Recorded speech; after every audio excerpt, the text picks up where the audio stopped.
crayon, asked them to scratch on it. They had already taken the pre-written addresses of all the parents. They asked the kids to put those papers into the covers, wrap them, and asked every kid to post it in the postbox of the post office. We were so happy when we received a letter from our own son the next day, which had a small white paper full of scribblings.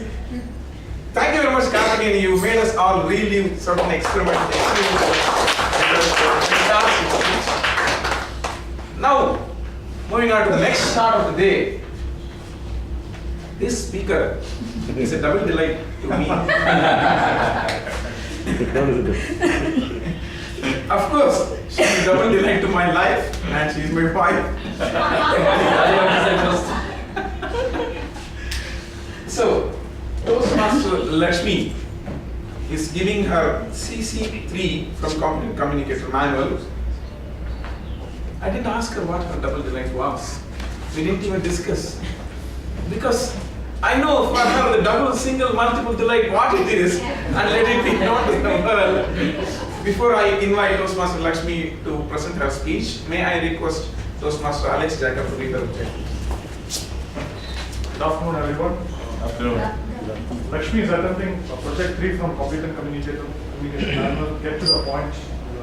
Project title. The objectives are: select a speech topic and determine its general and specific purposes. Organize the speech in a manner that best achieves those purposes.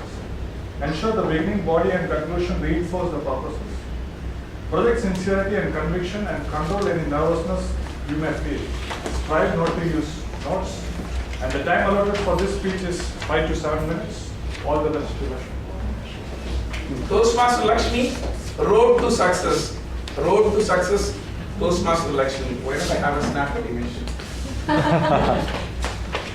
We have a video. Double delight.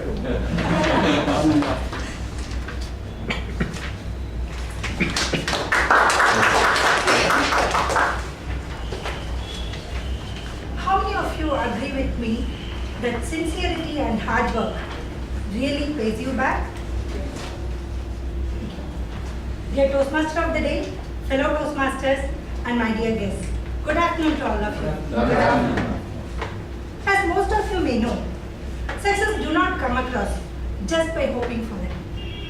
To achieve success, you need strength of mind, body to struggle, and hard work to reach your highest potential. You may also need the right attitude, self-discipline, and the ability to put forth your own goals before your needs to thrive success. After all, there is no substitute for hard work. As Henry Ford says, the harder you work, the luckier you get, and the more successful you get. I have come here today to insist or emphasize that hard work and discharge of your duty in an honestly manner will surely be rewarded.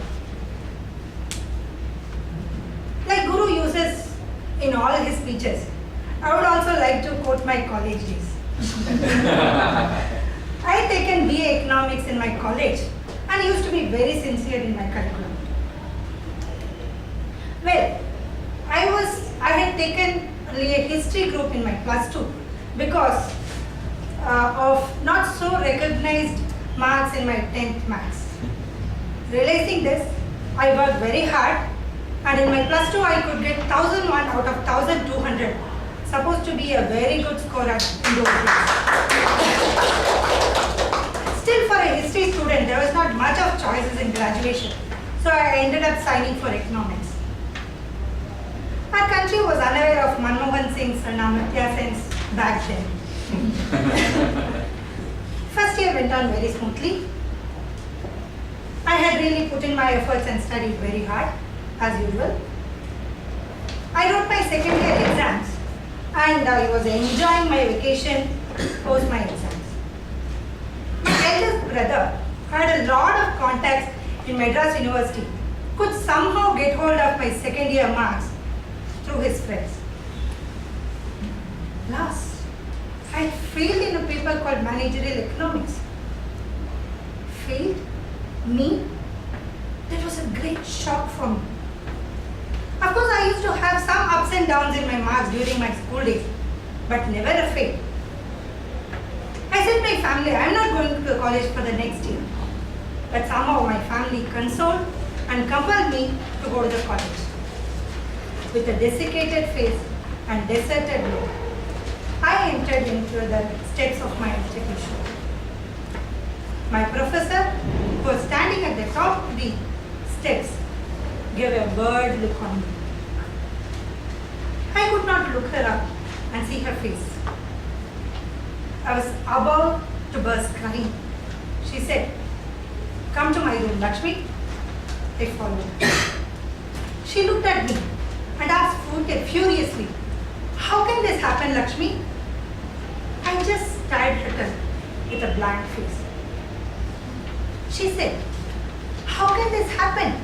I don't believe it, and I'm not going to leave it. There should be some serious mistake either in your paper correction or tallying the marks. I'm definitely going to go to the university and ask for an explanation." What?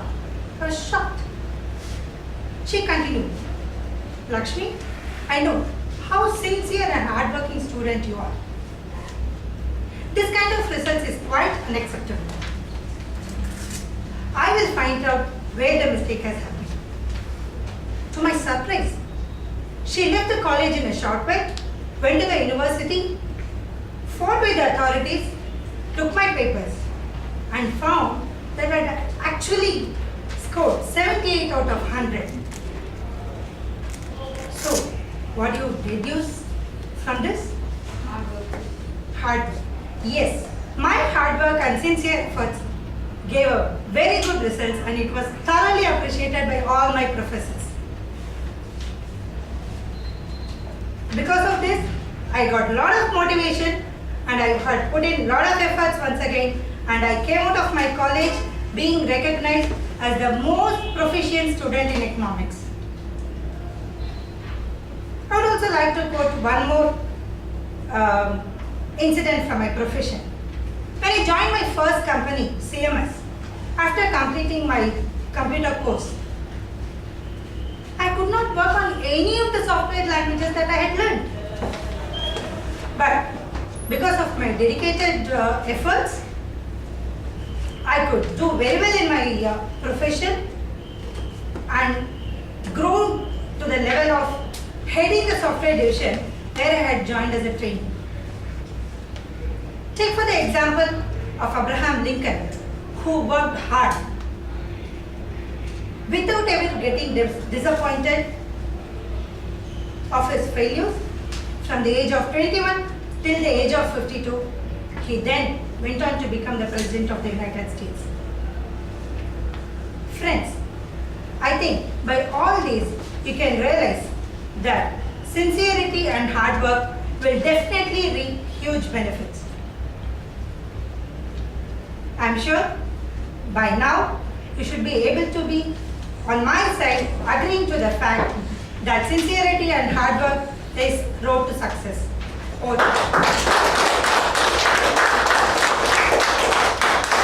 Thank you, Lakshmi. I believe the winning trio sitting here from the division conference, division conference, would completely accept what she was